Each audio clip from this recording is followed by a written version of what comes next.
Katie in Scotland by James Mayhew. Katie was on holiday in Scotland with her grandma and her brother Jack. Today they were visiting Loch Ness. "Do you believe in the Loch Ness Monster?" asked Katie. "There's no such thing as monsters," laughed Jack. He didn't notice the bubbles in the water. A large green creature appeared and said, "No such thing as monsters? Of course there are." "Are you the Loch Ness Monster?" asked Jack. "Yes, call me Nessie," she laughed. "Now what brings you to Scotland?" "We're on holiday," said Katie. "You lucky thing," sighed Nessie. "I'd love to go on holiday." "You could come with us," suggested Katie. "Where would you like to go?" "The Edinburgh Festival," cried Nessie, "to see a show." Fortunately, Grandma was the sort of grandma who liked an adventure, so they set off at once. Nessie gave everyone a ride through the lochs and rivers to the nearest station. When they reached the station, the train driver was very excited. "What an honor to meet you," he said to Nessie. But Nessie was too big to get on the train. "Oh dear," she said, "how will we get to Edinburgh?" "Don't worry," said the station manager. "We've got an old goods train which should be perfect. We'll call it the Nessie Express," said the train driver. "All aboard." Soon they were on their way, rattling past mountains and forests. It was a beautiful journey. At last the train came to a big city called Glasgow. The train driver told them about a wonderful museum called Kelvingrove. It sounded perfect for a small trip, so they decided to go and look around. Nessie was very pleased to find the bones of a long-lost relative inside. Afterwards, they relaxed in Kelvingrove Park, where Nessie paddled in a river until it was time to get back on the train. The train took them all the way to Edinburgh. By the time they arrived, it was getting dark. "Let's find somewhere to spend the night," said Grandma. They found a grand hotel, but Nessie said she preferred to stay outside. "I always sleep under the stars," she said. From their hotel window, Katie and Jack saw her curled up in a leafy park. "Good night, Nessie," they whispered. "See you tomorrow."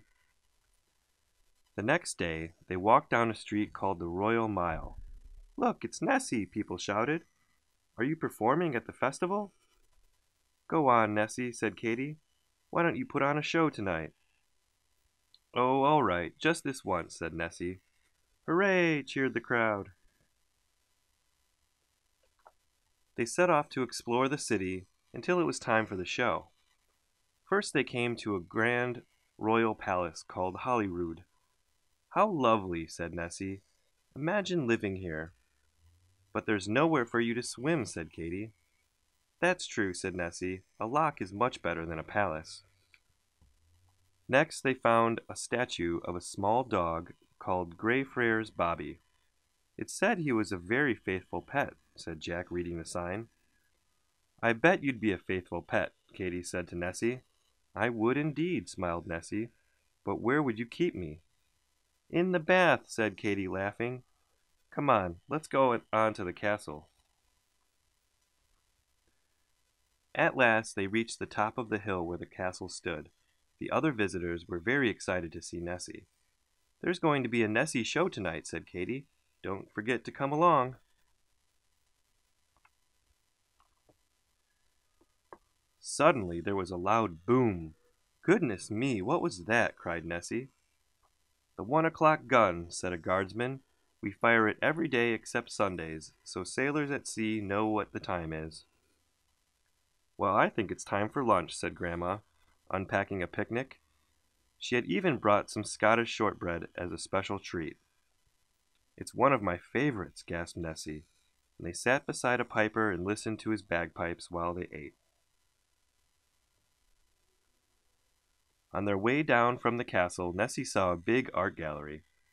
"I wonder if they have any pictures of me?" she asked, sticking her nose through the door. But Katie couldn't see any. "You'll be needing the portrait gallery," said a warder. But there were no pictures of Nessie in the portrait gallery either. "Never mind, Nessie," said Katie. It's nearly time for the show." "Oh, yes," said Nessie. "How exciting." Outside, the crowds were already gathering. Nessie taught Katy and Jack some Scottish dances. Soon they were ready for their performance. "I'm a bit nervous," said Nessie. "Don't worry, it will be wonderful," said Katy. And it was wonderful. Wearing splendid tartan clothes, they performed in an open-air theater. Nessie opened the show with some Highland games. She even tossed a caber while everyone clapped and cheered. For a grand finale, Nessie sang old Scottish songs while Katy, Jack, and Grandma danced the Highland Fling. Everyone said it was the best show at the whole of the Edinburgh Festival.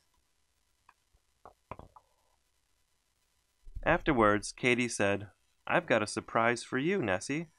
It was a portrait she had drawn all by herself. "I'm going to give it to the portrait gallery," she said. "Then they'll have a picture of you for everyone to see." "It's perfect, Katy," said Nessie. "Thank you." Grandma said it was getting late.